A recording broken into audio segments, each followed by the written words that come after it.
সেদিন আমার রাসূল আমাকে বলবে, ইয়া রব, হে আমার আল্লাহ, ইন্না কওমি ইত্তাখাযু হাযাল কুরআনা মাহজুরা।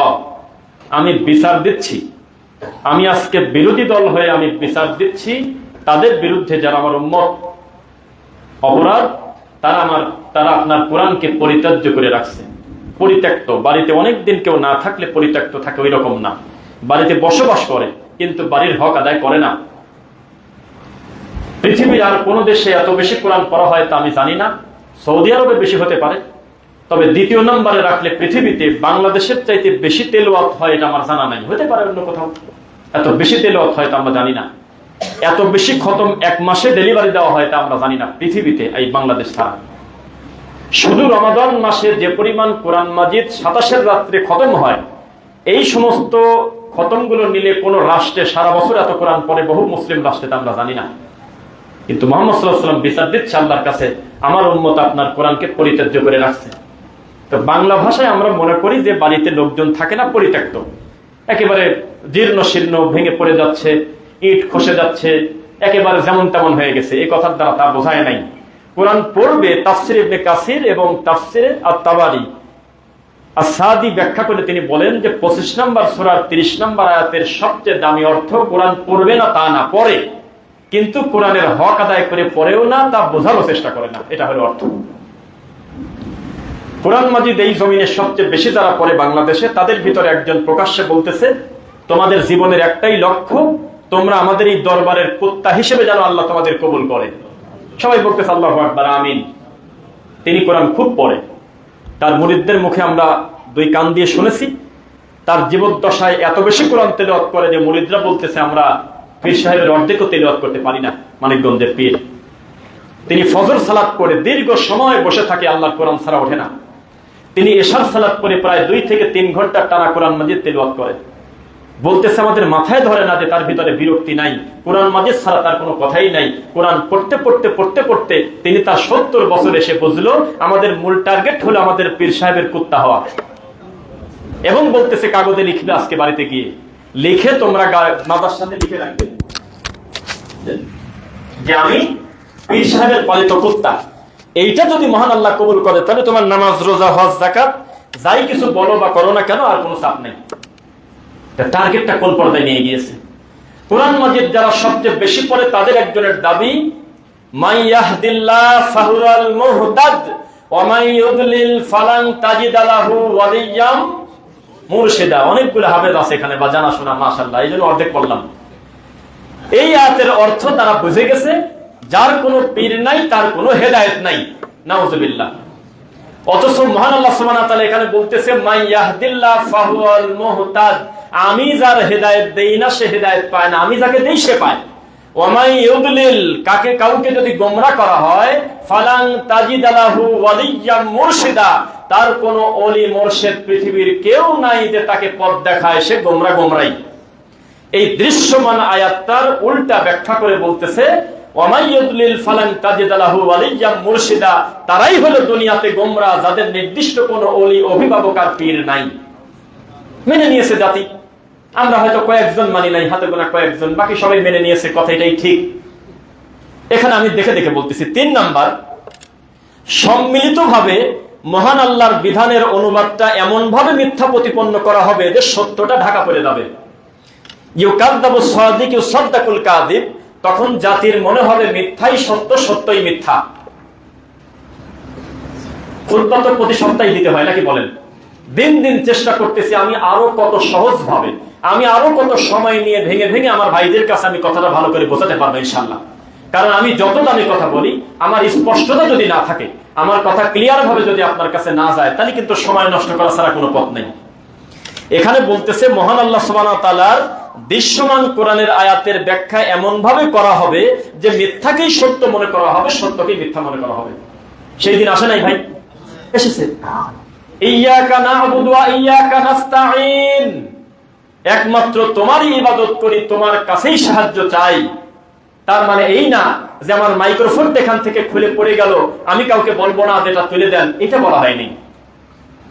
এই জাগতিক সহযোগিতা মানুষের কাছে চাইবে, কিন্তু যেটার ক্ষমতা তার কাছে নাই, যেটা খাস মহান আল্লাহ সুবহানাহু ওয়া তাআলার জন্য, ওইটা যদি মাখলুকের কাছে যায়, এর থেকে বড় দুর্ভাগা কপাল পড়ার কেউ নাই। দেখেন, পৃথিবীর বড় বড় অপরাধী, অনেক বড় বড় অপরাধী, পিতামাতার সাথে বেয়াদবি, মানুষের মাথায় বাড়ি দেওয়া, মানুষের সম্পদ ডাকাতি করা, মানুষ হত্যা করা, জেনা ব্যভিচার করা, পৃথিবীর বিরাট বড় বড় সিরিয়ালের বড় পাপ আছে সুদ, যে সমস্ত মহাপাপ। কিন্তু এই সমস্ত পাপের ব্যাপারে সিরিয়াল করে মুহাম্মদ সাল্লাল্লাহু আলাইহি ওয়াসাল্লাম বা তার পূর্বের জামানার নবীদেরকে আলাদা করে বড় ধমক দেওয়া হয়নি, পাপকে পাপ বলা হয়েছে। কিন্তু শিরকের ব্যাপারে যখন প্রশ্ন এসেছে, তখন আমাদেরকেও সতর্ক করছে, মুহাম্মদ সাল্লাল্লাহু আলাইহি ওয়াসাল্লামকেও সতর্ক করছে। কোরআনে কতজন নবীর নাম উল্লেখ আছে? হ্যাঁ, এই 25 জন নবীর নাম, 18 জন নবীর নাম সিরিয়ালে উল্লেখ করার পরে মহান আল্লাহ সুবহানাহু ওয়া তাআলা বলতেছে, লা ইন আশরাকতা লা ইয়াহবাতান্না আমালুক ওয়ালাউ আশরাকু লা হাবিতা আনহুম মা কানু ইয়ামালুন। মুহাম্মদ সাল্লাল্লাহু আলাইহি ওয়াসাল্লাম তাদের কথা বাদ দেন, আপনার পূর্বের নবী আপনি যেই শিরক করুক তার আমল বাতিল হবে। চারটেখানি কথা। তার মানে ঈমানের প্রশ্নে কোনো ছাড় নাই। আছে? যেখানে ঈমানের প্রশ্ন সেখানে বিন্দু মাত্র নরম হওয়ার সুযোগ নাই, শক্তই থাকতে হবে যে এটা আমার ঈমান, এই ব্যাপারে আমার কোনো ছাড় দেওয়া যাবে না। এবার আসেন, জমিনের মানুষ যারা মুসলিম, তারা কিন্তু আমাদের মতো টুপিদারিওয়ালা মানুষের কাছেই আশা করে থাকে। কোনো ব্রাহ্মণের কাছে গিয়ে বলে না যে আপনি কোরআন মাজিদের এই আয়াতের অনুবাদটা করে দেন, বলে না, তাকে হিন্দু হিসেবেই জানে। কোন খ্রিস্টানের কাছে গিয়ে বলে না যে সূরা আর রহমানের তাফসীরটা আপনি কিভাবে বুঝলেন। আমাদের মতো একটা হুজুরের কাছেই আশা করে যায়। এই হুজুর যখন গোমরা হয়, ২০৩35 নম্বর আবু দাউদের হাদিস, মুহাম্মদ সাল্লাল্লাহু আলাইহি ওয়াসাল্লাম বলতেছে, ও শুধু খারাপ না, আসাদ্দ মিন কানা দাজ্জাল, ও দাজ্জালের চাইতে বেশি খারাপ। আইম্মাতুল মুদাল্লিন, যারা ভ্রান্ত আকীদার হুজুর, মাওলানা, আলেম, যারা মানুষকে পথভ্রষ্ট করে, দাজ্জালের থেকে বেশি ভয়ঙ্কর। কারণ দাজ্জাল একটা নির্দিষ্ট সময় আসবে, তাই কিনা বলেন? দাজ্জাল কিন্তু আদম সন্তান, ও নির্দিষ্ট সময় আসবে, নির্দিষ্ট সময় চলে যাবে, তার একদিন আগেও আসবে না। কিন্তু এই হুজুর যা কিয়ামত পর্যন্ত রানিং থাকবে, খালি কয় যা পারেন দেন। আজকে আমরা আসতে অনেক বিশ্ববিদ্যালয় দেখলাম, প্রাইভেট ইউনিভার্সিটি, অনেক শিক্ষা প্রতিষ্ঠান, অনেক স্কুল কলেজ, আজকে তাকা দেখলাম তাদের নাম বাংলায় লেখা নাই। বাঙালি মানসিকভাবে সিদ্ধান্ত নিয়েছে যেটার নাম ইসলামিক মাদ্রাসা, যেটার নাম কোরআনী মাদ্রাসা, যেটার নাম মাদ্রাসা মসজিদের মতো ভাব, কোরআনের লাগে, ওইটা ভালো পড়াশোনা হয় না। এই জন্য তারা বিদেশি নাম দেয়। কোন একটা মালায়ালের নাম দিয়ে দিয়েছে, কোন একটা খ্রিস্টানের নাম দিয়ে দিয়েছে, দিয়ে জন অমুক, তারপরে বিভিন্ন কিছু দিয়ে বড় সিরিয়াল, 1,20,000 টাকা সেখানে হলো ভর্তি ফি, আর মাসিক চার্জ হলো 32,000 টাকা। এখন থাকেন, আর বাইরে বসে মোনাজাত করতেছে, আল্লাহ আমার সন্তান যেন এখানে চান্স পায়, অথচ খ্রিস্টানদের মিশন স্কুল। এগুলো থেকে যারা বাঁচাবে, যে হুজুররা মানুষকে খ্রিস্টান হওয়া থেকে বাঁচাবে, অমুসলিমদের চক্কর থেকে বাঁচাবে, সেই হুজুরদের সবচেয়ে দামি ইবাদত হলো যা দিবেন হাতে তাই দাবি, সাথে যা দেন দেন। এই জন্য আমাদের দেশের শিক্ষা ব্যবস্থা এই হলো অবস্থা, অন্যের প্রতি ডিপেন্ডেন্ট। আজকে 2026 সাল, এখনো পর্যন্ত একটা আলেম ইঞ্জিনিয়ার, আলেম ডাক্তার, আলেম ভালো কিছু, এর সিরিয়াল খুব কম, খুব কম।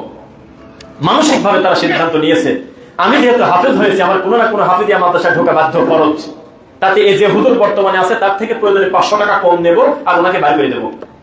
এই কমিটির সিন্ডিকেট চলতেছে।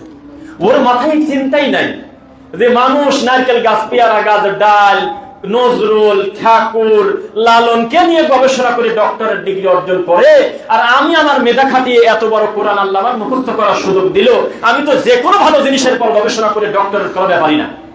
ওর কোনো টার্গেটই নেই। ওর টার্গেট কি?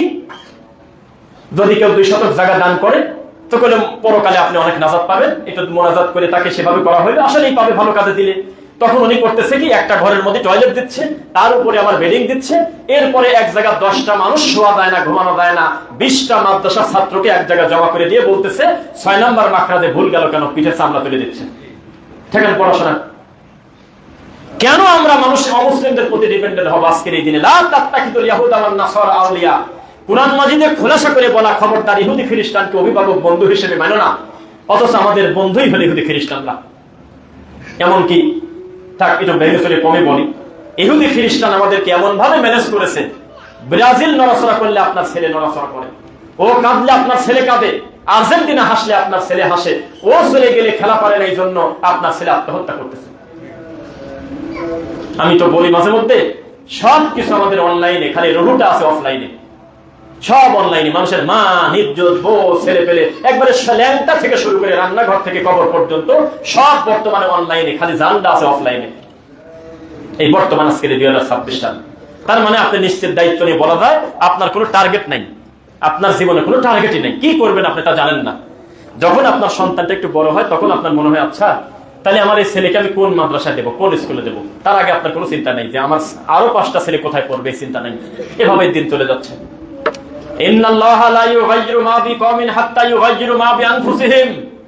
এই আয়াতটা অনুবাদ করলে মনে হয় যে বাংলাদেশ একদম দৃশ্যমান আমরা এই পাপের ভিতরে আছি। আল্লাহ ওই সম্প্রদায়কে কল্যাণ করে না যেই সম্প্রদায় তার নিজেরই কল্যাণ চায় না। কতদিন আর এই গল্প দিয়ে চালায় দেব যে বাংলাদেশে 90% মুসলিম, 90% মুসলিমের দেশে এখনো পর্যন্ত ছেলেদের মেয়েদের সুন্দরভাবে তাওহীদ ভিত্তিক দিন শিখবে 100টা প্রতিষ্ঠানও মানসম্মত এখনো হয় নাই। কি করবেন ঠেকান? লক্ষ কোটি মানুষ দিন বসতেছে, তাদের জায়গা কোথায়? বাধ্য হয়ে বেদাতির কাছে সালাফি মানহাজের লোক ছেলে পড়ায়। জানেন আপনি, কিছু বললে বলে এখন পথ নাই, দূরে হয়, আশপাশে নাই, আপাতত কোরআন মাজিদটা পড়াই। কেউ বলে যে আগে হাফেজটা বানাই। আরে বাবারে, হাফেজ বানাতে বানাতে আপনার ছেলের হাঁটু ভেঙে দেবে। 2 দিন পরে আপনার বাড়িতে এসে একটা আবরার হয়ে যাবে সে। ঠেকাবেন কিভাবে বলেন? বেদাতি প্রতিষ্ঠানে দেওয়া তো দূরের কথা, বেদাতি মানুষের মূল্যায়ন করা, তাকে সম্মান করাটাও নিষেধ। যার মাধ্যমে বিদআত চর্চা হয়, বিদআত বাড়ে, এদেরকে মূল্যায়নও করা যায় না। আমাদের এইভাবে দিন চলে যাচ্ছে। মাদ্রাসায় দিলেই নাকি হবে এটা আপনার মনে হলো? একজন, নাম বলবো না, সব অনেকেই চিনে ফেলবেন, একজন দিনী ভাই, জেনারেল শিক্ষিত, কিন্তু এখন এই জুমার নামাজে তাকে দাঁড় করাবো, এখানে নাই। যদি তাকে বলি যে এই বিষয়ে কথা বলতে হবে, উনি একটানা 6 ঘন্টা বলবে। এমন জ্ঞান আল্লাহ তাকে দিয়েছে, আলেমদের সাহায্যের থেকে গবেষণা করে খুব ভালো বিদ্যান। তো উনি একদিন বলতেছে, রফিক ভাই, আমি আল্লাহর কাছে শুকরিয়া আদায় করি যে আল্লাহ আমাকে আমার গ্রামের মাদ্রাসায় পড়ার সুযোগ দেয় নাই, আমি শুকরিয়া আদায় করি। আর এই দিন বোঝার আগ পর্যন্ত আমি কষ্টে কাঁদতাম বিদেশের মাটিতে, আল্লাহ আমার বাপ মা যদি আমাকে মাদ্রাসায় দিতে আজকে আমি কোরআন হাদিস পড়তে পারতাম। এটা আমি একটা পর্যায়ে ভাবতাম। যখন আহলে হাদিস হলাম তখন দোয়া মুনাজাত ঘুরে দিছি। এখন বলি আল্লাহ তুমি আমাকে বাঁচাইছাও যে তুমি আমার এলাকার কোনো মাদ্রাসায় ভর্তি করাও নাই। আমি দেরিতে হলেও তোমার তাওহীদের জ্ঞান পাইছি। আর যদি এলাকার তথাকথিত মাদ্রাসায় পড়ে যদি কোনো মুফতি হতাম, তাহলে এমন শয়তান হতাম যে আমার এলাকার আর বাজে দায়িত্ব আর কারণ নেওয়া লাগতো না, আমি একাই যথেষ্ট। তখন আমার অন্তর বক্রতা হয়ে যেত। একজন জেনারেল শিক্ষিত মানুষকে দিন বোঝানো যত সহজ, একজন বেদাতি আলেমকে আপনি কোরআন হাদিস বোঝাতে পারবেন না। বিশ্বাস করেন আপনি? পারবেন না, এটা সত্য। আমি তো মনে করি একটা নাস্তিককে আল্লাহর অস্তিত্ব প্রমাণ করা যেমন কঠিন, তার থেকে বেশি কঠিন একটা বেদাতি হুজুরকে এটা প্রমাণ করা আল্লাহ এবং তার রাসূলের বিধানের বাইরে চলা যাবে না এটা প্রমাণ করা। কারণ তার মাথায় আগেই মন্দটা সেট হয়ে আছে, ওইটা পরিবর্তন করতে হবে, তারপরে চিন্তা। আর নাস্তিক যে সে কিছুই মানে না, তার লা ইলাহাটা ঠিক আছে, ইল্লাল্লাহ শুধু প্রমাণ করতে হবে। লা ইলাহাটা ঠিক নাই নাস্তিকের, কোন ইলাহ নাই, কোন সরমনাইও বোঝে না লোকটা, ভগবানও বোঝে না, কিচ্ছু বোঝে না। তাকে শুধু একটা জিনিসই প্রমাণ করতে হবে, আল্লাহ, আর কিছু লাগে না। কিন্তু যে ভণ্ড বলতেছে যে আল্লাহ আমার কলবে, যেই ভণ্ড বলতেছে যে আমার পীর সাহেব যদি বিচারের মাঠে দয়া করে আমার নামটা ঘোষণা দেয় আমার কোনো সিরিয়াল লাগবে না, ওই লোকটা নাস্তিকের থেকে বেশি খারাপ কিনা বলেন? লাহুম কুলুবুল্লাহ ইয়াফকাহুনা বিহা ওয়া লাহুম আ'য়ুনুল্লাহ ইউবসিরুনা বিহা ওয়া লাহুম আযানুল্লাহ ইয়াসমাউনা বিহা উলাইকা কাল আনআমি বাল হুম আদাল উলাইকা হুমুল গাফিলুন। অন্তর আছে কিন্তু তারা বোঝে না, বোঝার চেষ্টা করে না। কান আছে শ্রবণ করে না, চোখ আছে দেখেও দেখে না। তাদেরকে চতুষ্পদ জন্তু বললে বিচারের মাঠে কুকুরের ডিপার্টমেন্ট আবার দাঁড়ায় যেতে পারে যে অকারণে আমাদের প্রতি জুলুম করা হলো কেন, ওটা আমার চাইতে খারাপ। বালহুম আদল, ওরা কুকুর শিগালের চাইতে খারাপ। অবশ্যই তারা খারাপ। আল্লাহ বলতেছে লিযযাকারি মিসলু হাযিল উনসায়াইন, মানে কি? পুরুষ যা পাবে মেয়ে কি তার ডবল পাবে না অর্ধেক পাবে? অর্ধেক পাবে। এইটা মানতে পারতেছে না। কিছু কিছু নাস্তিক মার্কার লোক আমাদের এই দেশেই আছে, তারা বলতেছে নারীদেরকে ঠকানো হলো। ওই ঠাকুর আব্বারা কিছুই দেয় না, ওইটা ঠকানো না। পরবর্তীতে কোনো সম্পদ পায় না হিন্দুদের ভিতর, জানেন? আর এই মেয়েটা তার বাপের সম্পত্তি পাচ্ছে ওই টাইমে, যেই টাইমে অলরেডি চলে গেছে আরেকজনের ঘরে, আরেকজনের বউ, তার তা পাবে। আবার এখান থেকে অর্ধেক পাবে। তার কোনো খরচ নাই, বাপের ঘরে থাকলে তার 18 বছর 20 বছর পর্যন্ত টানেছে বাপ, বাপ মরে গেছে বড় ভাই, কোনো খরচ নাই, বসে বসে অর্ধেক পাচ্ছে। আবার স্বামীর কাছে গেছে, অপরিচিত একজন লোকের কাছে গেছে, কবুল করে বিয়ে হয়ে গেছে, এখন সে মরে গেলেও সম্পদ পায়। তাও বলে ইসলাম ঠকাইছে, নাউজুবিল্লাহ। এইটার বিরুদ্ধে কিছু মহিলা রাস্তায় বের হয়, আমাদের দেশের মুসলমান, নাউযুবিল্লাহি মিন যালিক, বলতেছে নারী পুরুষের সমান অধিকার। কিন্তু যাদেরকে ওরা পূজা করে তারা কিন্তু কিছুই দেয় না, বিয়ের সময় কিছু যৌতুক ধরে দিয়ে দেয়, আর মরা পর্যন্ত বাপের কোনো সম্পদ তারা পায় না। জানেন কি আপনারা?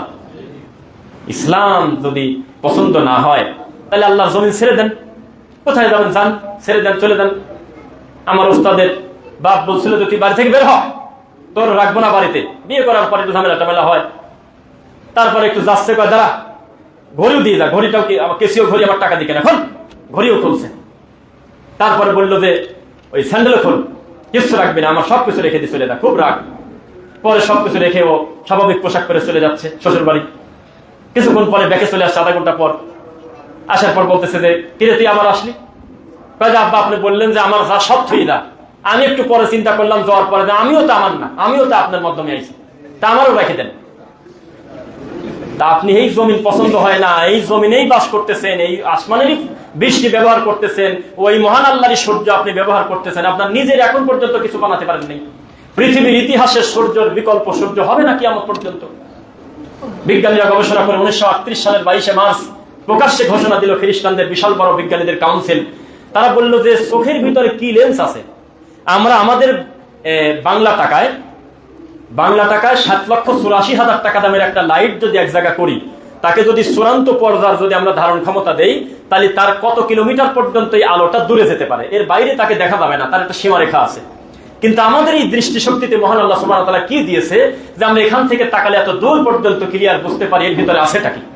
তখন তারা শেষ পর্যন্ত বললে এটা আমাদের এলিমের বাইরে। খ্রিস্টানরা কিন্তু স্বীকার করে যে এটা আমাদের এলিমের বাইরে, হুজুররা স্বীকার করে না, মোটে মেনে নেয়, কয় আসো আমি সব দিয়ে দেবো। এই কথা বলেই না যে এটা আমার জানা নাই ভাই, এই আয়াতের এই বিষয়টা আমার মাথায় এখন নাই, এই হাদিসটা আমি জানি না। ভাই আপনি যে প্রশ্নটা করলেন এই উত্তরটা আমার জানা নাই, এই কথা হুজুররা বলতেই চায় না, যা আসে সব সালাহ দিচ্ছে, আল্লাহু আকবার, বিহাক্কি লা ইলাহা ইল্লাল্লাহ। একটা জিনিস সহজে বলতে চায় না যে যেহেতু কোরআন যেহেতু হাদিস আমি আগুনে হাত দেবো না, আমি না জানি মন্তব্য করবো না। ওয়ালা তাকফু মা লাইসা লাকা বিহি ইলম, একটাই মাত্র বিধান শরীয়ত, তার নাম, যেই ব্যাপারে কথা বলতে ইলম লাগে, কাজ করতে ইলম লাগে, মন্তব্য করতে ইলম লাগে, আবার সম্মতি দিতে ইলম লাগে। যদি বলে সম্মতি দিতে ইলম লাগে মানে আমি যা খুশি বলবার আপনি আল্লাহু আকবার বললেন কেন? কেন আপনি বললেন ঠিক কিনা? আমি বললাম আপনি বললেন ঠিক, এটা আপনি বলতে পারেন না, কেন বলবেন আপনি? ওই ব্যাপারে আপনার ইলম থাকা জরুরি। কারণ কালকে একটা ভন্ডা হুজুর আছে, নাম বলি না, সেই হুজুর বলতেছে যে আমরা সিদ্ধান্ত নিয়েছি কোরআন মাজিদের অনুবাদ দিয়ে আমরা গান বানাবো, আর গানের এই লিরিক্সটা নেব হলে আমরা সিনেমা থেকে। আপনার ডাইন পাশে রবি চৌধুরী নামে একটা শিল্পী, ঠিক পাইছেন না, এক গানের শিল্পীকে দাঁড় করা রাখছে, বলতেছে ঘোষণা দিয়ে দেন সিনেমা হলে যাতে আমাদের গানগুলো ব্যবহার করা হয়, আমরা কোরআনের গান বলবো। ঠিক আছে, তাহলে কোন হুজুর বলেন? তাহলে আশপাশে যারা আছে সবাই বলছে ঠিক, উনি এই নোংরা কথা বলে যেমন অন্যায় করলেও ঠিক বলে তারা সমপরিমাণ পাপী। তাহলে না বুঝে কি তাকবীর দেওয়া হবে? ছোটবেলায় চোখের পানি ফেলাইছে তোফাজ্জেল বৈরাগীর ওয়াজ শুনে, এখন এই চোখের পানি ফেরত থাকলে কত উপকার হয়। এখন কারণেও কাঁদতে চালি, চোখ দিয়ে পানি আসে না, ও কারণে হাওমাও করে কাঁদছি যে নবীকে গাছের সাথে তুই বাদলিকে কামড়ে হরিণের গল্প, কত কাঁদা কাঁদিছি আমরা, কারণ ছাড়া কাঁদিছি হু হু করে। এখন এই চোখের পানিগুলি কই পাই এখন বলেন? মিথ্যা কথা শুনে কাঁদছে দিনের পর দিন, মাসের পর মাস, আর বাজে কথায় কান্না আসে। আপনারা একটু রেডি থাকেন। আমি ছোট্ট একটা দৃষ্টান্ত দেই। এখানে যারা মাদ্রাসায় দাখিল আলেম ফাজিল পর্যন্ত পড়েছেন, যে কোনো লোক আমার এই কথার সত্যতা সাক্ষ্য দিয়েন। আমি একটা হাদিস বলি, আপনি দেখেন মনে পড়ে কিনা। ক্লাস 9-10 পড়ানো হয় মেশকাতুল মাসাবিহ, আছে? মাশাআল্লাহ, ভাই ঠিক আছে। ওখানে লাল, ওটা আমাদের সময় ছিল লাল, উপরের মলাটটা লাল ধরনের কালার। ওখানে একটা হাদিস আছে যে মুহাম্মদ সাল্লাল্লাহু আলাইহি ওয়াসাল্লাম একটা জায়গা দিয়ে যাচ্ছে, দেখে যে অনেক ভিড় লোকজন, কেউ ঘুরে তাকায় না, একবারে সাপ খেলা দেখার মতো। রাসূল বলল যে ওরা কারা? তো বলল আল্লাহ নবী, ও বাজে কথা বলে নেই, ও শের পড়তেছে, শের কবিতা পড়তেছে, আর লোকজন শুনতেছে। তা রাসূল সাল্লাল্লাহু আলাইহি ওয়াসাল্লাম বললেন এটা ভালো লক্ষণ না, ইন্না মিনাল বায়ানি লা সিহর, নিশ্চয় ওর বক্তব্যে জাদু আছে। সেহের মানে কি? আপনারা তো রমজান মাসে সেহের খান নাকি? বাঙালি তো সেহেরই কয়, সেহের মানে জাদু। নাউজুবিল্লাহ করেন, জাদু। তো কেন এটা আমি আপনাদেরকে একটু বোঝাই, আজকে একটু বিষয়টা বোঝেন। মানুষের বক্তব্যে জাদু থাকে কিভাবে? আমার মতো লোক আমি ভুল ধরতে যা 3 বার শুনছি, এত সুন্দর মিষ্টি লাগতেছে, আমি আরেকটু শুনি কণ্ঠটা কি, কণ্ঠে কি বলে বলতেছে, দেখে এটা আমার সেভ করা ছিল আছে কিনা। একটা মানুষের কণ্ঠ কত মিষ্টি হতে পারে, কত সুন্দর কনফিডেন্সের সাথে তিনি মিথ্যা কথা বলতে পারে, আর আমি দূরের কথা, আপনি কেন বলবেন না তাদের কণ্ঠে? একটু শুনবেন হালকা।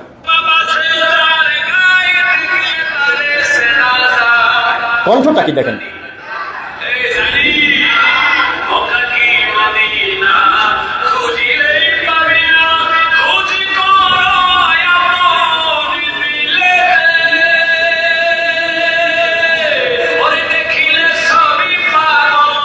আপনি শুধু চেহারাটা দেখেন, আর কিছু না। দেখেন যে কোনো ব্রাহ্মণ এই কথা বলতেছে না, একটা হুজুর আলেম, উনি হলো ডবল এম এ পাস, কামেল পাস, রেজাল্ট আমার আপনার থেকে অনেক ভালো, কোরআনে হাফেজ। একটু দেখেন খালি মুখটা, উনি যে মিষ্টি কণ্ঠে মানুষকে মুশরিক বানাচ্ছে এটা কারোর মাথায় থাকার কথা না। উনি বলতেছে মক্কা কি মদিনা, ওখানে খুঁজলে পাবি না, আসলে খুঁজতে চাইলে চলে আয় হলো দিল কাবায়। এভাবে ইশারা করে নিজের মুখটা দেখাচ্ছে। একটা লোকের প্রতিবাদ নাই, এত রসালো কণ্ঠ। ইন্না মিনাল বায়ান ইলা সিহর, রাসূল বলেছেন কিছু কিছু বক্তার বক্তব্যে জাদু থাকে, জাদু। এত রসালো কণ্ঠ, মানুষ ভুল ধরা তো দূরের কথা, মানুষগুলো অস্থির হয়ে যাচ্ছে। ঠিক তার পাশে কোনো এমপি হবে অথবা উপজেলা চেয়ারম্যান হবে বা সামাজিক দায়িত্বশীল বড় কেউ হবে, ওনার পাশে চেয়ারে বসে আছে, উনি আহা করে এভাবে বুক থাপড়াচ্ছে আর কাঁপতেছে। উনি যত বেশি বাদে কথা বলে তত কাঁপতেছে। মক্কা খুঁজলে পাওয়া যায় না, মক্কাতে তোরা খুঁজিস কেন, ওখানে যাবি কেন, আসল কাবা তো তোর দিলে রে, এ কথা বলতেছে হুজুর। তারপর বলতেছে হে মাওলা তুমি আমাকে নিয়ে যাও হামিদ শাহর দরবারে, ওরে হামিদ তুই আমারে পাগল করিলি রে। তখন লোকজন আল্লাহু আকবার করে কাঁপতেছে। লক্ষ লক্ষ মানুষ এক বৈঠকে অমুসলিম হয়ে যেতে পারে এই কথা বিশ্বাস করলে, যে মক্কা কি মদিনা খুঁজলে তোরা পাবি না, চলে আয় আয় রে তোরা দিল কাবার, এরকম বলতেছে। কিন্তু কণ্ঠটার দিক তাকাইছেন একবার, মিষ্টি কণ্ঠ কি। এভাবেই মানুষকে দিন দিন তারা বেপথে নিয়ে যায়। আর বেদাত মানেই তো সিটি গোল্ড নাকি বলেন, বেদাত মানেই তো আসল গোল্ডের চাইতে বেশি চকচক করে। এটা তো কষ্টি পাথর দিয়ে না খোঁচাখুচি করলে বোঝা পাবে না যে জিনিসটা কি। তো বেদাতি মৌলানাও ঠিক তাই, এমনি এমনি কাউকে বেদাত খাওয়ানো যায় না। মিষ্টি কণ্ঠ লাগে, বক্তার চেহারা সুন্দর লাগে, 2-3 তালা টুপি লাগে, অনেক ভালো কিছু দিয়ে তারপরে মানুষকে ম্যানেজ করতে হয়। এটা হলো সেই মাঠ। আস্তাগফিরুল্লাহ আযীম, পাবনা, আটঘরিয়া, করইতলা, ভাইয়া নাইবা বলে সেখানে একটা মাহফিলে পোস্টার পাঠাইছে অনেক দেরি করে। বক্তাকে ওটা আমি জানি না, আমি খালি জানি আমি দ্বিতীয় বক্তাই। আমি শুধু জানি যে এলাকা অনেক বেদাত শিরকের ভিতরে আছে, তবে আমাকে দ্বিতীয় বক্তা দিয়ে ওয়াজে নিয়ে যাবে। প্রধান বক্তা কে? প্রধান বক্তা হলো একটি টিকটক হুজুর, যে বলে যে বাথরুমে ঢুকে 3টি কাজ করবেন না, লুঙ্গি পরে 4 জায়গায় হাত দিবেন না, রান্নাঘরে ঢুকে ভুলেও এটা করবেন না। লোকজন মনে করে কি সেটা, এখন দেখে ভিতরে কিছুই নাই, অলরেডি ওই তখন 1 লাখ 2 লাখ ভিউ হয়ে গেছে, টাকা ইনকাম করতেছে। এরকম একটা জন্ডিস পাগলের ধরে এসে প্রধান বক্তা বানাইছে। এখন ও তো পর্দার পিছনে পর্দা দিয়ে পোস্টার বানায়, এডিটিং করে সে হলো নিয়মিত ভিডিও ছাড়ে। এই পাগলের ধরে নিয়ে জালসায় বসাতেছে। আল্লাহর কসম, আল্লাহ তোমার ঘরে বলতেছি, 17 মিনিট পর রানিং মাইক সামনে সমস্ত লোকের সামনে স্বীকার করলো, কমিটির ভাইরা আপনারা ভুল করেছেন, ওনাকে পরে দিয়ে আমাকে আগে দিলে আপনাদের ভালো হতো। এই কথা বলতেছে। আমি ওয়াজ করে উঠতেছি না, গ্রামে ধরে ওয়াজ শুনিয়ে যাবো আমি আজকে। বলতেছে রফিক ভাইকে পরে দিতে পারতেন, এটা সুন্দর হতো, গ্রামের মানুষজনের যে আপনারা এই করবেন এটা ঠিক না। আসলে উনি ভালো কথা বলতেছিল, কথা তো আসলে অনেকেই বলা যায়, জানার নাম ইসলাম না মানার নাম ইসলাম, বেহাক্কে লা ইলাহা ইল্লাল্লাহ মুনাজাত করি না, আমি চলে গেলাম। তখন লোকজন বলল টাকা 60,000, আর এই 25 মিনিট পর আপনি মুনাজাত দিলেন, আপনার বিষয়টা কি? তখন লোকজন বলল যে এই জোকারের যে তফিল, এটা হলো সামনে তার থাকবে ল্যাপটপ, পিছনে থাকবে এডিটিং করা গ্রিন পর্দা, এই পর্দাটা সরায়ে তার নামটা লেখা হবে আর উনি ওখান থেকে চিৎকার দেবে, এটা হলো সে বক্তা। এখন এই মাঠে এসে সে করবেটা কি, তার কাজটা কি? আপনারা তো এই পাগলেকে ধরে নিয়ে চলে এসেছেন, বাংলাদেশে তো অচল নেই কিছু। আস্তাগফিরুল্লাহ আযীম, এত সহজ মনে করছেন আপনি ইসলাম নিয়ে মশকরা? মহান আল্লাহ সুবহানাহু ওয়া তাআলার সিফাত নিয়ে যারা প্রকাশ্যে ব্যঙ্গ ঠাট্টা করে, আমি তো মনে করি বেলাল বিন আলী থেকে শুরু করে আমাদের এই বাংলাদেশে কিছু গৃহপালিত মুফতি প্রকাশ্যে আমার আল্লাহর তাওহীদ নিয়ে ইয়ার্কি ঠাট্টা করে। তাদেরকে যখন বলা হয় যে আপনারা কেন স্বীকার করেন না যে আল্লাহ সৃষ্টির উপরে, সবচেয়ে উপরে, আরশের উপরে, এটা মানেন না কেন, তখন হাসে কেন? এটা আমার লজ্জা লাগে। এটা ব্যঙ্গর জিনিস তো না। উনি ওনার ব্যাখ্যা দিতে পারে কিন্তু মুখটা ভেঙচি করে, তার মানে মনে করে আল্লাহর ব্যাপারে এটা মজা করার জিনিস। নাউযুবিল্লাহ মিন যালিক। তাদেরকে যদি বলা হয় যদি আল্লাহ কোথায় আছে এটা জানা যদি কোনো বেয়াদবি হতো, তাহলে মুহাম্মদ সাল্লাল্লাহু আলাইহি ওয়াসাল্লাম কেন এই মেয়েটাকে জিজ্ঞাসা করলেন যে আইন আল্লাহ, অন্যায়টা কি একটু আমাদেরকে বলেন? আর সে মেয়ে কেন বলল না যে আল্লাহ নাই কোন জায়গা, সে তো আছেই সব জায়গা, তিনি কেন ফিস সামা, আকাশের দিকে দেখালেন? এর ব্যাপারটা কি? তখন তারা মুস্কি মুস্কি হেসে ব্যঙ্গ করে আর বলে আল্লাহ নাই কোন জায়গা, আল্লাহ করবে। নাউযুবিল্লাহ মিন যালিক। মনে রাখবেন, বক্তব্যের জাদু আছে, এটা স্বীকার করলেন তো, এটাতে একটু সামান্য কণ্ঠ শুনলেন। এইরকম যাদের মাধ্যমে দিন মেসেজ করে যাদের সমাজে, তারা এই সমস্ত বক্তার বক্তব্যের তারা ভক্ত। এভাবেই সমাজ চলে যাচ্ছে। পরে নাউযুবিল্লাহি মিন যালিক।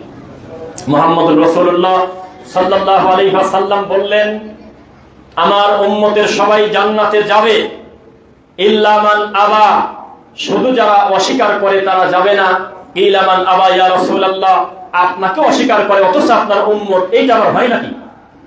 অস্বীকার করবে তো অমুসলিমরা, অস্বীকার করবে তো নাস্তিকরা, আপনার উম্মতের একদল আপনাকে অস্বীকার করবে, এইটা আমরা বুঝি নাই। রাসূল বললেন, মান আতানি দাখালাল জান্নাহ ওয়া মান আসানি ফাকাদ আবা, যে আমি রাসূলের কথাকে মেনে নিয়েছে সেই হলো সফল কাম, জান্নাতে যাবে। আর আমার কথা যে মান্য করে নাই সেই আমাকে অস্বীকার করলো। আপনি বলতেছেন যে আমি আমার আব্বাকে খুব মহব্বত করি, আমি আমার মাকে অনেক ভালোবাসি, কিন্তু খেতে দেন না। কেমন হলো ভাই? ভালো হলো?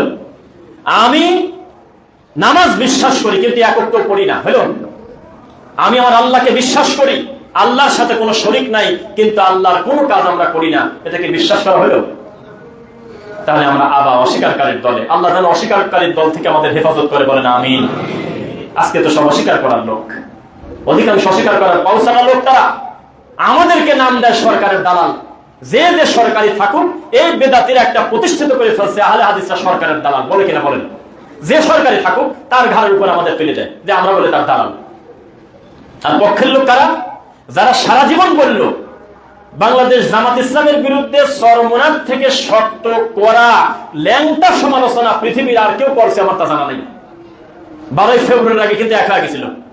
আরে আলাদা হয়েছে সেটা পরের কথা, কিন্তু এক কিন্তু হয়ে গেছিল। বেদাতির মূল টার্গেট হলো আর লজ্জা শরম বলতে কিছু থাকে না। সারা জীবন এত বিরোধিতা করলো যে এক বোতল বিষ খাবে চরমনাই, তবু জামাতের ব্যাপারে একটা পজিটিভ কথা বলবে না। একটা পর্যায়ে এক হয়ে গেল। হওয়ার পরে হঠাৎ তার মনে হলো যে আমি কেন ওর সাথে যাব, আমি তো এমনিতে 143টা আসনে এগ্রেড পাইছি। তখন এই জোকার আলাদা করে চলে গেল। যাওয়ার পর দেখা গেল তার নিজের সিটের জামানত নাই।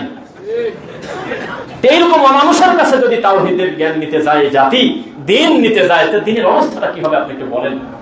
এই দেশটা যদি কোনো নাস্তিকের হাতে থাকতো, যদি থাকতো, আল্লাহ না করুক, বলেন আল্লাহ না করুক আমিন, যদি নাস্তিকের হাতেও যায়, আমার ধারণা ইমাম মুসলিমের একটা ইটের গোয়ায় হাত দেবে না, সে কোনো প্রয়োজন নেই।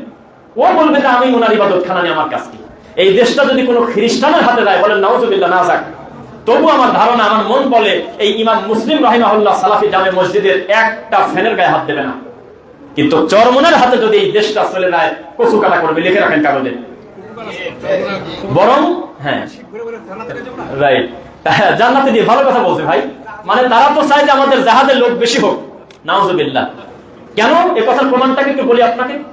ওয়াল্লাহি, আল্লাহর কসম, ইমাম মুসলিম রাহিমাহুল্লাহ সালাফি জামে মসজিদ থেকে আল্লাহ তোমার নামে কসম করে আমি বিশ্বাস গভীর করার জন্য আমি আমার ভাইদের সামনে বলি, আল্লাহর কসম, চরমনার পীর ঠান্ডা মাথায় প্রকাশ্যে বলে দিয়েছে, আমরা নাকি মক্কাতে, আমেরিকা থেকে, সৌদি থেকে, বিভিন্ন জায়গা থেকে টাকা নিয়ে মসজিদে মসজিদে গিয়ে আমিন বলি, 300 করে টাকা পাই। এরকম কুলাঙ্গার যদি এই জাতির দায়িত্ব পায়, আপনি বলেন এই জমিনে যাদের মাধ্যমে আল্লাহ সবচেয়ে বেশি দিনের কাজ নেয়, তাদেরকে কচু কাটা করবে কিনা বলেন? কারণ এই জমিনে তাদের কিচ্ছা কাহিনী, নোংরামি, কুত্তার গল্প, ব্যাঙের গল্প, বাম মাছের গল্প, নাতির গল্প, শিয়ালের গল্প, বেগুন গাছের গল্প, সমস্ত কিছুর বিরুদ্ধে একটাই বাধা, সেটা হলো আহলে হাদিসরা। আর কারণ ভুল, কেউ ভুল ধরে না, কেউ ভুল ধরে না। সবাই বলতেছে আমরা হলো দাদা নাতির দাড়ি টানাটানি করবো। দূর থেকে মনে হচ্ছে আল্লাহ, এই লোকটা মুরব্বী মানুষের দাড়ি ধরে টানতেছে, কে রে? পাশে যায় দেখি যে ওনার কোলে ওনার নাতি দাড়ি ধরে টানতেছে আর উনি হাসতেছেন। তো চরমনাই যখন বিগত সরকারের বিরোধিতা করতো, তখন মনে হতো বাপরে বাপের সাহস কিরে। মাঠে যা বলতো 20 মিনিট পালানোর পথ পাবে না, বুড়িগঙ্গা নদীতে ভাসিয়ে দেবো, এই যমুনাতে ভাসায় দেবো, পদ্মাতে ভাসায় দেবো, কিছুই কয় না। কিরে কোনোভাবে একটি ইঙ্গিত দিয়ে অন্য কেউ বললে তার পরিস্থিতি জটিল, কিন্তু এই মালদায় এত বিরোধিতা করে, কিছুই হয় না, কেউ কিছু কয় না। দুইটা কারণ হতে পারে। একটা হলো যে অ্যারেস্ট করতে যাবে, ওয়ারেন্টের কাগজ সাদা হয়ে যায়, এটাই তো বলছে নাকি। আর আরেকটা কি? আর একটা হলো দাদা নাতির দাড়ি টানাটানি। এই মুনাফিকদের কারণেই এই জাতি এত ধর্মীয় বিপর্যয়ের ভিতরে আছে। তাদের কোনো নিজস্বতা নাই। সৌদি আরবে জেলে গেল ঠিকানে, জেলের থেকে বের হয়ে আসি বলতেছে ইল্লাল্লাহ, আমার কাছে পানি পড়া খাইছে সৌদির প্রধানমন্ত্রী। কোন জায়গায় পড়লাম? পানি পড়া বলে খাইছে। এখন তাবিজ বেচা ঠেকায় কিনা? লজ্জা শরম বলতে কিচ্ছু নাই। একটা হাঁস পরে মরে গেছে গাড়িতে, এখন গাড়ির মালিক হাঁসের মালিকের টাকা দেয়, টাকা নেয় না, না নিতে পারে রাগের কারণে, হয়তো বলছে যে আমার হাঁস ফেরত দেন, বলে অনেকের এটা আবেগের ব্যাপার। এখন সেই লোক টাকা দেয় নেয় না, শেষ পর্যন্ত আল্লাহ বলে হ্যাঁ আসি বলে তারা করে দিয়েছে, কয় আল্লাহু আকবার। কি করবেন এই জাতিকে, করবেন কি? বিদেশের মাটিতে বসে অমুসলিমদের রাষ্ট্রে থাকে আল্লাহর কসম, এমনও কিছু দিনে ভাই আমাদেরকে ফোন করে বলে আমরা যাদের এলাকায় থাকি তারা সকালবেলা ব্রেকফাস্ট করে মদ দিয়ে, লাঞ্চ করে মদ দিয়ে, ডিনার করে মদ দিয়ে, এত নিকৃষ্ট মানুষের কাছে থাকার পরেও মনে হচ্ছে আপনাদের থেকে বেশি নিরাপদে আমরা তাওহীদের কথা বলতে পারি, মানতে পারি। আর আমাদের দেশে আপনারা বলতেছেন যে 90% মুসলমান, সেই দেশে সঠিক আকীদা প্রচার করা এর থেকে বড় কঠিন আর হতে পারে না। অথচ খ্রিস্টান রাষ্ট্রে থাকি, সেখানে স্বাধীন মতো মসজিদে ধরে আমি বলতেছি, কেউ টাকাও দেখে না। প্রকাশ্যে আমরা কোরআন হাদিসের কথা বলতেছি, কেউ আমাদের টাকাও দেখে না, একটা কটু কথা বলে না, কেউ গালি দেয় না। অথচ 90% মুসলমান যেই দেশে, আরো আর একটা কথা, এটা বলে ওলি আল্লাহর বাংলাদেশ, পীরে কামেলের বাংলাদেশ। একদম তো গতকালকে না পরশুদিন বলতেছে 1800 কয় সালের আগ পর্যন্ত এই দেশে বলে কোনো মুসলমানই ছিল না, এবং উনি খুশি হয়ে বলতেছে, কথা কিন্তু রাগ করে বলে নাই, মানে খুশি। সম্ভবত কোনো হিন্দুদের প্রোগ্রামে গেছে, যা বলতেছে এত সালের আগে তো বাংলাদেশে কোনো মুসলমানই ছিল না, ঠিক কিনা কও, বলতেছে। নাউজুবিল্লাহ মিন যালিক। এটা হলো আমাদের অবস্থা। তাওহীদের জ্ঞান কাকে বলবেন, কি বুঝাবেন? কালা সাদা থেকে উত্তম নয়, সাদা কালো থেকে উত্তম নয়, লম্বা খাটো থেকে উত্তম নয়, খাটো লম্বা থেকে উত্তম নয়, ধনী গরিব, রক্ত প্রথা, বর্ণ প্রথা, বংশ প্রথা, গৌরব প্রথা, এগুলোকে দাফন করার জন্যই মুহাম্মদ সাল্লাল্লাহু আলাইহি ওয়াসাল্লাম দুনিয়াতে আল্লাহ তাকে এনেছিলেন। ইন্না আকরামাকুম ইনদাল্লাহি আতকাকুম। মানুষের সম্মানের পরিচয় হবে তার তাকওয়ার ভিত্তিতে। কিসের ভিত্তিতে? তাকওয়ার ভিত্তিতে। ইল্লা বিবারিয়া, নাকি এখনো টাকা দিয়ে মারামারি করে সবাই না, এখনো। আবার শুক্রবারে ডেট দিয়েছে যে আসরের পরে মারামারি, কোন কারণে ওই দিনে হয়তো কিছু লোক পারবে না থাকতে, দাওয়াতের কারণে কয়েক ডেট চেঞ্জ করা হয়েছে, শনিবারে খেলবো, প্রকাশ্যে মানুষ মারতেছে। একটা মুরব্বী দেখছেন না, একটা মুরব্বীর একটা এই সাইড দিয়ে, পেটের এই সাইড দিয়ে পুরা ওই টাটাটা ভরে গেছে, ওই অবস্থায় ধরে নিয়ে তাকে নিয়ে যাচ্ছে হাসপাতালে। কি করবেন বলেন? এই জাতিকে সভ্য করবেন কি দিয়ে? আর আপনি মনে করতেছেন ও যদি আমাকে সমর্থন করে আর আমি চলে যাবো জায়গায়, এত সোজা? ইসলামের সহজ নয়। মুহাম্মদ রাসূলুল্লাহ সাল্লাল্লাহু আলাইহি ওয়াসাল্লামের সাহাবায়ে কেরাম এবং তিনি আমাদেরকে আবার শিকড়ে ফিরে যেতে হবে। যদি আমরা শিকড়ে ফিরে না যাই, আমাদের মীমাংসার বিষয়গুলো যদি মুহাম্মদ সাল্লাল্লাহু আলাইহি ওয়াসাল্লামের কাছে না দেই, আমাদের কোনোদিন এই বিপর্যয় কমবে না, কোনোদিন কমবে না। আমি বারবার এই কথাগুলো বলি যে আমরা খুশি হয়ে বলতেছি মহান আল্লাহ দিন দিন তাওহীদবাদী লোক বাড়তেছে। আসলে বাড়তেছে না ভাই? তো খালি কি আমরাই বাড়তেছি, না সরমনাইও বাড়তেছে? কেউ বসে নাই, আপনাকে কেউ বলছে? আত্মসী ঘোষণা দিয়েছে এবার অন্যান্য বার থেকে বছর গরু আরো কয়েকশো বেশি আসছে। কেউ বসে নাই, আপনি বসে আছেন খালি। আপনাকে দাওয়াত দিতেই হবে, কোনো পথ নাই। একটা লোক ফাদাইলে আমল হাতে করে নিয়ে কোটি টাকার বাড়ি ফেলে 5টা কাজের লোক বাড়িতে সবকিছু সম্পদ ফেলে শীতের রাতে চলে গেছে 40 দিনের জন্য বের হয়ে, কেউ আবার 1 বছরের জন্য চলে গেছে। গ্রাম থেকে গ্রাম, মহল্লা থেকে মহল্লা, কার্পেট পর্যন্ত মসজিদে নাই, রান্না পর্যন্ত নিজে করে খাওয়া লাগে, বাজারটা পর্যন্ত নিজে করে, হাইরে কষ্টের ভিতরে সে থাকে মশার কামড়ে। তখনও তার হাতে কোরআন নাই, হাদিস নাই। আর আমি কোরআন হাদিস মানুষকে বোঝাবো, একটু কষ্ট কি করার দরকার আছে কিনা বলেন? টার্গেট নেন আজকে থেকে, খুতবা থেকে আমাকে বলেন, স্বীকার করেন যে আমি টার্গেট নেব। যেভাবে পারি দাদার গলা থেকে তাবিজটা খুলবো ভালোবেসে, যেভাবে পারি আমার দাদির আমি জর্দা থেকে বাঁচানোর চেষ্টা করব, যেভাবে পারি আমি আমার আব্বার এই ভুল থেকে বাঁচানোর চেষ্টা করব। টার্গেট নিয়ে নিয়ে আগাতে থাকেন, ইনশাআল্লাহ আল্লাহ সফলতা দিবেন, ইনশাআল্লাহ। পড়ি কদ আফলাহা মান তাযাক্কা ওয়া কদ আফলাহা মান যাক্কাহা, সূরা আলা আর সূরা শামস, দুই জায়গায় আল্লাহ সুবহানাহু ওয়া তাআলা আলাদা করে বলতেছে আত্মশুদ্ধির কথা। কিসের কথা? আত্মশুদ্ধির কথা। এই তাযাক্কা, যাক্কাহা, এই কথাটা টেনে নিয়ে পীর ফকিররা নিয়ে গেছে হলো হেরা পর্বতের কথা বলে, নির্জনের কথা বলে, ওজিফার কথা বলে, এভাবে মানুষকে আল্লাহর ওলি বানাবে, নাউজুবিল্লাহ। অথচ পরবর্তীতে অন্য জায়গায় আল্লাহ বলে দিয়েছেন যে এই আত্মশুদ্ধিটা উপায় কিভাবে হবে। হুয়াল্লাযী বাআসা ফিল উম্মিয়্যিনা রাসূলাম মিনহুম ইয়াতলু আলাইহিম আয়াতিহি ওয়া ইউযাক্কিহিম ওয়া ইউআল্লিমুহুমুল কিতাবা ওয়াল হিকমা। কিভাবে করবে? কোরআন তিলাওয়াতের মাধ্যমে, কোরআনের মাধ্যমে। রাসূল সাল্লাল্লাহু আলাইহি ওয়াসাল্লামের কাছ থেকে দিন নেবে। ওয়া ইউযাক্কিহিম, তিনি তোমাদেরকে পবিত্রতা করবেন। কিভাবে? কিতাবের মাধ্যমে। মা তাদরি মাল কিতাব ওয়াল ঈমান ওয়ালাকিন জাআলনাহু নূরান নাহদি বিহি মান নাশাউ মিন ইবাদিনা। হে নবী, আপনি জানতেন না কিতাব কি, কোরআন কি, ঈমান কি? আমি আপনাকে পরে ইলম দিছি। পূর্বে না জানা কোনো অন্যায় না, জানার সুযোগ থাকার পরেও যদি কেউ না মানে, সেইটা চতুষ্পদ জন্তু থেকে খারাপ। এখানে যদি বলেন আমার বাপ মাদ্রাসায় পড়াই নাই, তাতে কি হবে? তাই আমার মা মাদ্রাসায় পড়াই নাই, তা আমি কি করবো তাতে? আমার কোরআন হাদিসের সাথে সম্পর্ক ছিল না এত বছর, আমি তাতে কি করবো? মুহাম্মদ সাল্লাল্লাহু আলাইহি ওয়াসাল্লামকে আল্লাহ বলতেছে মা তাদরি মাল কিতাব ওয়াল ঈমান, হে নবী আপনিও জানতেন না কিতাব কি ঈমান কি, আমি আল্লাহই আপনাকে পরে জানাইছি। জানেন নাই? মিন বুতুনি উম্মাহাতিকুম লা তা'লামুনা শাইআ, আছে কোরআনে। মাশাআল্লাহ, আমি মায়ের পেট থেকে আপনাকে বের করছি যখন আপনি কিছুই জানতেন না, পরবর্তীতে আপনাকে আমি জানাইছি। ইল্লা আব্দুল কাদের জিলানী, নাকি এটা যন্ত্রণা না কোন? তো মানে মুহাম্মদ সাল্লাল্লাহু আলাইহি ওয়াসাল্লামকে বলতেছে আপনাকে মায়ের পেট থেকে বের করছি, মিন বুতুনি উম্মাহাতিকুম লা তা'লামুনা শাইআ, মায়ের পেট থেকে বের করছি তখন কিছুই জানতেন না, পরে জানাইছি। আর আব্দুল কাদের জিলানী প্যাকেট করে নিয়ে বাড়াইছে 18 পারা। এইসব কথার কোনো দরকার আছে? এই কথা এখনো চলে। আপনি মনে করেন চলে না, কে বলছে চলে না? আল্লাহ নাকি আমাদের প্রতি দয়া করছে, আগে বলে গলাই থাকতো না তার নাম নিলে ওযু ছাড়া। তখন নাকি তিনি কান্নাকারি করে বলল, আল্লাহ এভাবে যদি সবার গলা চলে যায় তাতে মানুষগুলো তো বিপদে পড়ে যাবে, আপাতত মাফ করে দেন, ওই সময় বিচার করেন। এখন হলো যার ওই আব্দুল কাদের জিলানীর নাম নেবে বিনা ওযুতে, তার একটা করে পশম চলে যাবে। কি মানে বিপদে পড়লাম। সব চলে জাতির কাছে, কোনো কিছু অচল নেই। মুসলমান, এই বাংলাদেশে আমাকে যদি কোনো হুজুর বলে এই বাংলাদেশে কবে ইসলাম প্রতিষ্ঠিত হবে, কবে আল্লাহর দিন আল্লাহর জমিনে কায়েম হবে, আমার কাছে জবাব আছে, তুমি চলে আসো। আমার মনে হয় এই মসজিদে এই জবাব কেউ দেয়নি। আমাকে যদি কেউ বলে বাংলাদেশের সবচাইতে দামি ইসলাম কি, আমার কাছে জবাব আছে। বাংলাদেশের সবচাইতে প্রতিষ্ঠিত ইসলাম কি, আমার কাছে জবাব আছে। শুনবেন, সবাই আমার দিক তাকান, আর মা বোনরা একটু কান খাড়া করে শুনবেন। আমার কাছে জবাব আছে, এই দেশের সবচাইতে ভালো ইসলাম কি, জবাব আছে। শুনবেন, শাহজালালের ড্যাগ আর খান জাহান আলীর কবির, একটা ডিসি, ফাজলিমো কথা, চোখ দিয়ে রক্ত ঢেকেছে, একটা ডিসি কই চেয়ারে বসতে, ডিসিএস ক্যাডার, শিরক বেদাত বলে নাই, কোনো কিছুই বলে নাই, খালি বলছেন আমি টাকার স্বচ্ছতা চাই। এই কথা বলার কারণে রাতারাতি একটা রানিং ডিসি চেঞ্জ হয়ে যায়। আপনি বোঝেন না? এর থেকে ভালো ইসলাম বাংলাদেশে হয় না। খান জাহানের কবির জীবনটা একটা বাচ্চাকে পর্যন্ত টেনে নিয়ে চলে গেল, কিছুই আসে যায় না জাতির। ওই কুমিরটা পানি সম্পদ অধিদপ্তর ধরে নিয়ে তাদেরকে চিড়িয়াখানায় বা এরকম পশু ইয়েতে রাখছে, বেনামনি রাস্তায় বের হয়েছে যে আমরা আমাদের কুমির ফেরত চাই। 21 দিন পর্যন্ত আমাদের কুমির খায় না, আমাদের ধরা পাহাড় রাগ করছে।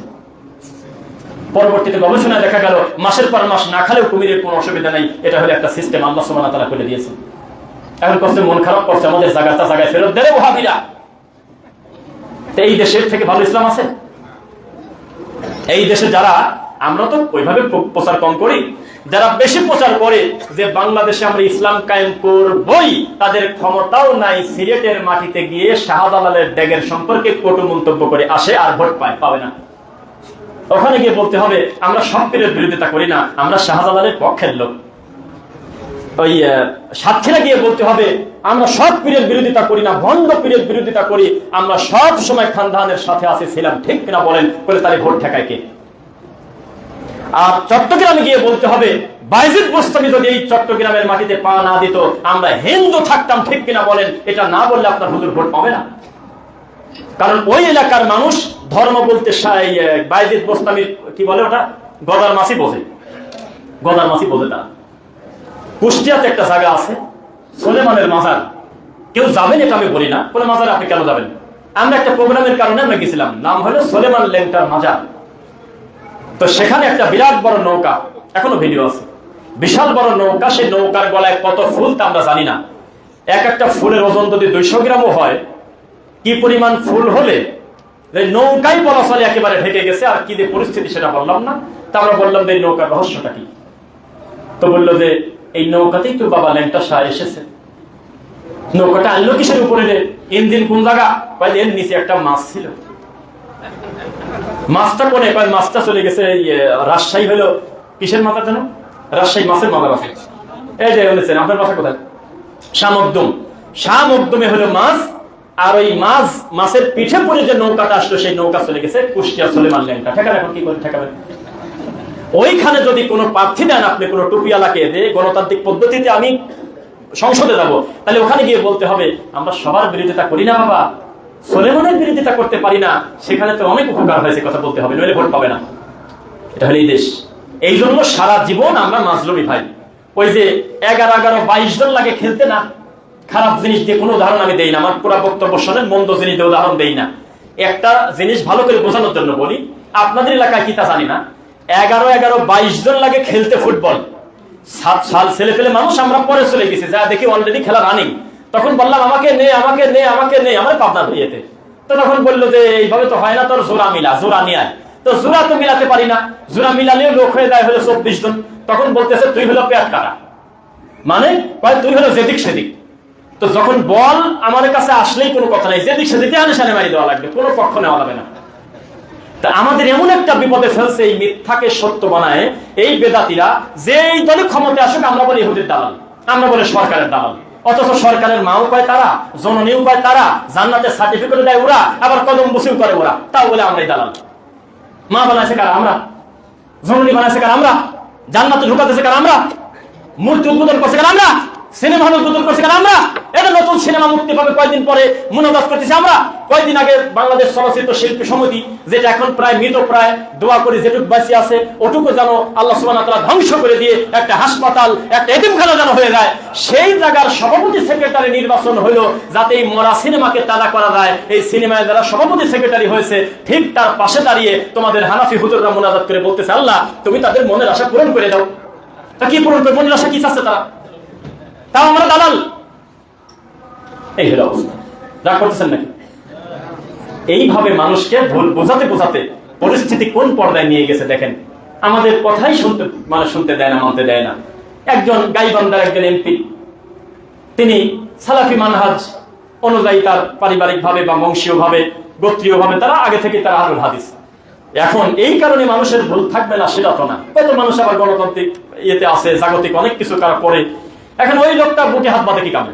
ওই লোকটা আহলে হাদিস মসজিদে কোন একদিন খুতবা দিয়েছে বা দেয়, ওই ফুটেজটা বেদাতি পাওয়া গেছে, বেদাতি রাস্তায় বের হয়ে গেল, ওনাকে ধর্মমন্ত্রী দিলে মানবো না। তারপরে পাওয়া গেছে ওই এমন এক আব্বা, যে আব্বা হলো আত্মশীল লোক, ঠেকান এখন কি করবেন? ওইটা মানিয়ে নিয়েছে, সবাই মেনে নিয়েছে যে না আমরা মনের মতো পাইছি। তার মানে কি জানেন? এই সমস্ত বেদাতি আবরাররা তারা যে কোনো ল্যাংটা লোককে মেনে নিতে রাজি রাষ্ট্রীয় কাজে, কিন্তু তাওহীদবাদী কোনো লোককে মানতে রাজি না। সালাফি কোনো ব্যক্তির নাম নয়, সালাফ কোনো মানুষের নাম নয় যে অমুক লোকের নাম সালাফ, এর বাইরে আর না। মুহাম্মদ সাল্লাল্লাহু আলাইহি ওয়াসাল্লামের সাহাবায়ে কেরামকে নিয়ে কটূক্তি যারা করে তারাই সালাফি মানহাজকে নিয়ে ব্যঙ্গ করে। আমি তো মনে করি সালাফি মানহাজ ছাড়া তার কোনো মানহাজই হওয়ার কথা না। জান্নাতে আমি যাবো কিভাবে তাছাড়া? সালাফদের পথে যদি আমি না চলি, সাহাবায়ে কেরামের আদর্শে যদি আমি না চলি, কোনো পথ আছে? আপনারা রাগ করবেন না? বাংলাদেশে একটা বিরাট বড় দল, তারা এই শিয়াদের ব্যাপারে নীরব। এরা দুঃখ লাগে, লজ্জা লাগে। কিছু তো মুক্তি বলে, দুই এক কথা তো বলা যায় যে ঠিক আছে তাদেরকে আমরা ভালোবাসলেও এই সাহাবীদেরকে গালি দেয়, এটা আমরা মানতে পারি না। আবু বকরকে এইভাবে মাতৃ গালিগালাজ করা, আম্মাজান আয়েশাকে যাচ্ছে তাই বলে গালি দেওয়া, এটা আমাদের ভালো লাগে না। এই কথাটুকু পায় না। জানাজা তো আগেই দিয়ে দিয়েছে, 4 মাস আগেই। দাফন কাফন হচ্ছে কোন জায়গা টাইনি নিয়ে চলে গেছে, 4 মাস আগেই জানাজা শেষ। কোন মাযহাব অনুযায়ী দিলেন? বাংলাদেশে কোনো মাযহাব নাই, বাংলাদেশে কোনো মাযহাব চলে না। হানাফি মাযহাব এটা কোনো মাযহাবের পর্দায় নাই, এটা আলাদা একটা ধর্ম। মানে বাপের বেটা থাকলে হাত তোলেন, আমার এখনই আমাকে বিপদে ফেলেন। বর্তমান হানাফি মাযহাব বলে কোনো মাযহাব এই বাংলাদেশে চলে না। কোনো মায়ের বেটা থাকলে হাত তোলেন, আমি চ্যালেঞ্জ করতেছি। এটা আলাদা ধর্মের নাম বানাইছি আমরা, এটা আর মাযহাবের পর্দায় রাখি নাই। মাযহাব মানে মতামত, মানুষ মানুষের মতামত মেনে নিতেই পারে, কিন্তু মতামত মানতে গিয়ে একটা মানুষের নাম দিয়ে এইভাবে নোংরামি করবে, তোমরা শিরক করবে, কুফর করবে, বেদাত করবে, এটা মাযহাবের পর্দায় রাখে না, এটা আলাদা একটা ধর্ম বানায় ফেলছে। আল্লাহ আমাদের সকলকে দিনের জন্য কবুল করুন। জুমার খুতবার প্রথম পর্ব শেষ। আলহামদুলিল্লাহ, ফাইন্না খায়রাল হাদিসি কিতাবুল্লাহ ওয়া খায়রুল হুদা হুদা মুহাম্মদ সাল্লাল্লাহু আলাইহি ওয়াসাল্লাম ওয়া শাররুল উমুরি মুহদাসাতুহা কুল্লু মুহদাসাতিন বিদআ ওয়া কুল্লু বিদআতিন দালালা ওয়া কুল্লু দালালাতিন ফিন্নার। রাব্বিরহামহুমা কামা রাব্বায়ানি সগীরা রাব্বিরহামহুমা কামা রাব্বায়ানি সগীরা। রাব্বানা আতিনা ফিদ দুনিয়া হাসানা ওয়া ফিল আখিরাতি হাসানা ওয়া কিনা আযাবান নার। রাব্বানা ইগফির লানা ওয়া লিইখওয়ানিনা আল্লাযীনা সাবাকুনা বিল ঈমান ওয়া লা তাজআল ফি কুলুবিনা গিল্লাল লিল্লাযীনা আমানু রাব্বানা ইন্নাকা রাউফুর রহিম। ওদের আমাদের কিছু ভাই দাঁড়া আছে খারাপ দেখা, একটু কষ্ট করে সময় কি করে দেন না ভাই। এই যে দেখেন গ্যাপগুলো এলোমেলো বসেন, এখন সিরিয়াল নিয়েন না। আমরা যখন বসা মানুষ দাঁড়াবো দেখবেন জায়গা বেড়ে যাবে ইনশাল্লাহ। এখন তো দুইজনের জায়গা নিয়ে বসছি নাকি ভাই? একটু কষ্ট করেন, একটু কষ্ট করেন, ওই দরজাটা খুলতে দেন, বাইরে দাঁড়ায় থাকা তো কষ্ট। যাই হোক, সর্বোপরি আমরা চাই আল্লাহ যেন আমাদেরকে জাহান্নামের আগুন থেকে বাঁচান। কি বলেন? নাকি আপনারা ওই রকম বলবেন যে আমি জান্নাত চাই না, জাহান্নাম চাই না, আমি আল্লাহর প্রেমিক হতে চাই, এটা বলবেন? আমরা জান্নাত চাই, আসলে জান্নাত দরকার আছে আমাদের। মুহাম্মদ সাল্লাল্লাহু আলাইহি ওয়াসাল্লামের লাগতো, আমারও লাগবে। যারা বলে আমি জান্নাত চাই না, জাহান্নাম চাই না, এগুলোর মালিক মহান আল্লাহকে আমি খুশি করতে চাই, কথা সুন্দর কিন্তু পাকা শয়তানের কথাই গুলো। কোরআন যার উপরে নাজিল হয়েছে তার নাম মুহাম্মদ সাল্লাল্লাহু আলাইহি ওয়াসাল্লাম, তিনিও চাইলে বড় জান্নাতি চাইতো। জান্নাত নাম কি সেটা? তাই আমি চাবো না কেন? আমি বলবো আমার জান্নাত দরকার অবশ্যই, আমি স্বার্থ ছাড়া এক পাগাবো না, এক পাগাবো না। আমি দুনিয়া হোক আর পরকাল হোক, মুসলমান হলে স্বার্থবাদী। স্বার্থ নাই মানে কিছু কিছু ব্যক্তি বলে যে বিনা স্বার্থে কাজ করবো, কয় কি নয়, দুনিয়াবি স্বার্থ নয়, পরকালীন স্বার্থ হতেই হবে। স্বার্থ ছাড়া মুসলমান এক কদম আগাবে না। এমনকি নিজের বাড়িতে নিজের সিঁড়ি ভাবে প্রতি সিঁড়িতে ওঠার জন্য তার মাঝে মধ্যে তাকে আল্লাহু আকবার বললে এখানে অনেকে আছে। নামাজ সময় বলবো সুবহানাল্লাহ, নাই মানে কি? স্বার্থ ছাড়া মুসলমান পাও ফেলে না। স্বার্থ ছাড়া ডাইন পা বাম পা আমি টয়লেটে দেবো কেন? আগে মসজিদে আমি ডাইন পা আগে দেবো কেন? আমার একটা পা দিচ্ছি না আমি আমার স্বার্থ ছাড়া। আর মুসলমানকে নিঃস্বার্থ চলতে পারে? স্বার্থ ছাড়া চলা যাবে না, স্বার্থ থাকতে হবে। তুমি সে স্বার্থ কিসের স্বার্থ? পরকালীন স্বার্থ। কিসের? মহান আল্লাহর সন্তুষ্টি। বলেন আমিন। আমাদের দারুল হুদার ছাত্র আব্দুল্লাহ আম্মা অসুস্থ, আইসিইউতে ভর্তি। আল্লাহ আমাদের এই বোনটাকে তুমি উত্তম সেবা দান করো। লা বাসা তাহুরান ইনশাআল্লাহ। আযহিবিল বাসি ওয়াশফি আনতা শাফি লা শিফা ইল্লা শিফাউ, শিফাউল লা ইউগাদিরু সাকামা। তার সন্তান আব্দুল্লাহ, তার জন্য দোয়া করি আল্লাহ তাকে দিনের বড় দায়ী হিসেবে কবুল করেন। এক ভাই সফরে আছে, দোয়া চেয়েছে আল্লাহ যেন তার সফরকে নিরাপদ করেন। ফরিদ ভাই অসুস্থ, তার জন্য আমরা কল্যাণের দোয়া করি, আল্লাহ আমার ভাইকে তুমি উত্তম সেবা দান করো। এক বোন ব্যবসা শুরু করেছে, আল্লাহ তার ব্যবসায় বারাকা দাও। আল্লাহ বোনদের ভিতরে তাকে দাওয়াতি কাজ করার তৌফিক দাও, আল্লাহুম্মা আমিন। ইমাম মুসলিম রাহিমাহুল্লাহ মসজিদ, এই নামটা একটু আমাদের কাছে আলাদা একটা আন্তরিকতার জায়গা। মনে হয় ঘর ঘরের বারান্দা, ঘর ঘরের খুঁটি, ঘর ঘরের সামিয়ানা, এরকম একে অন্যের সঙ্গে আমরা ইংরেজিতে বলে টু বি কানেক্ট, একটার সাথে আরেকটার সংমিশ্রণে আমরা আসি। যখনই একটা খুতবা দিয়ে চলে যাই, হয়তো বাড়ি পাইও না, বা কিছু সময় পরেই আমাদের সম্মানিত প্রিয় রাসেল ভাই, মানে ভাই তো নট অনলি একজন, বাট অলসো সে তো দায়িত্বশীল একজন, বাকি সবার পক্ষ থেকে প্রস্তাব যায় যে আমরা আবার কবে আসব। তার মানে আমরা এটা বিশ্বাস করি ইমাম মুসলিমের শ্রোতা মানেই হলো কড়া শ্রোতা ইনশাআল্লাহ। তারা আমাদের মধ্যে এত কড়া কথা শুনলে রাগ করা বাদ দিয়ে উল্টা আরো চাই, এই ধরনের কথা আমরা আরো শুনি। আমরা বিশ্বাস করি আপনারা মানহাজ গোপনকারী লোক না ইনশাআল্লাহ। আর কিছু কিছু জায়গায় আমাদের কথা লোক নিতে পারে না, তারা ঠান্ডা হুজুরদের কথা শুনতে চায়। ভাষা ভাষা কথা বলে চলে গেল, 5ই আগস্টের আগে আর পরে একটু আলাদা হয়ে গেল, এদিক সেদিক, এই ধরনের হুজুরদের বক্তব্য শুনতে চায়। সেইখানে ইমাম মুসলিমের জন্য অন্তর থেকে প্রাণ ভরে দোয়া করি, আল্লাহ তুমি তাদের কবুল করো। এবং আমরা এই প্রতিষ্ঠান নিয়ে যে স্বপ্ন দেখেছি, এই স্বপ্নের একটা পর্যায়ে অন দা ওয়ে আমরা রানিং আছি। সেটা কি? এখানে একটা দিনের বড় মার্কাজ হয়েছে এবং হবে বহুতল ভবন ইনশাআল্লাহ। কারণ এটা ঢাকার নারায়ণগঞ্জ শহর, চাইলে আমরা 2 বিঘা 5 বিঘা জায়গা বিস্তৃত করতে পারবো, সে পরিস্থিতিও নাই, সেটা হয়ও না। আমাদের উপর দিক ওঠা ছাড়া তার পথ নাই। কি বলেন? এতগুলো মানুষ সালাত আদায় করতে আসছি আমরা, আমার কনফিডেন্স লেভেল এত হাই। আজকে থেকে 1 বছর বা তার আগে, গত রমজানে বা তার আগের রমজানে আমি এখানে খুতবা দিয়েছিলাম, মনে আছে? আমি মাথায় নাই আমার যে আমি শুধু মুখ দিয়ে বললাম যে এই জিনিসটার জরুরত, এটা প্রয়োজন। আমাদের ভাইয়েরা বা আপনারা এমন ভাবে সাড়া দিয়েছিলেন, আমি আশা করি এই মসজিদে বলে যাচ্ছি, আবার এই প্রতিষ্ঠানের স্বার্থে কোনো বড় কাজ হলে প্রাণ ভরে খুশি মনে আপনাদের কাছে আমরা সহযোগিতা চাইবো আল্লাহর জন্য। আপনারাও খুশি মনে উজাড় করে আল্লাহর এই ঘরের সঙ্গে থাকবেন ইনশাআল্লাহ। আল্লাহর কাছে দোয়া করি, আল্লাহ এই প্রতিষ্ঠানে যারা সালাত আদায় করতেছে, রুকুর মাধ্যমে, সিজদার মাধ্যমে, টাকার মাধ্যমে, বুদ্ধির মাধ্যমে, সহযোগিতার মাধ্যমে, ইমাম হয়ে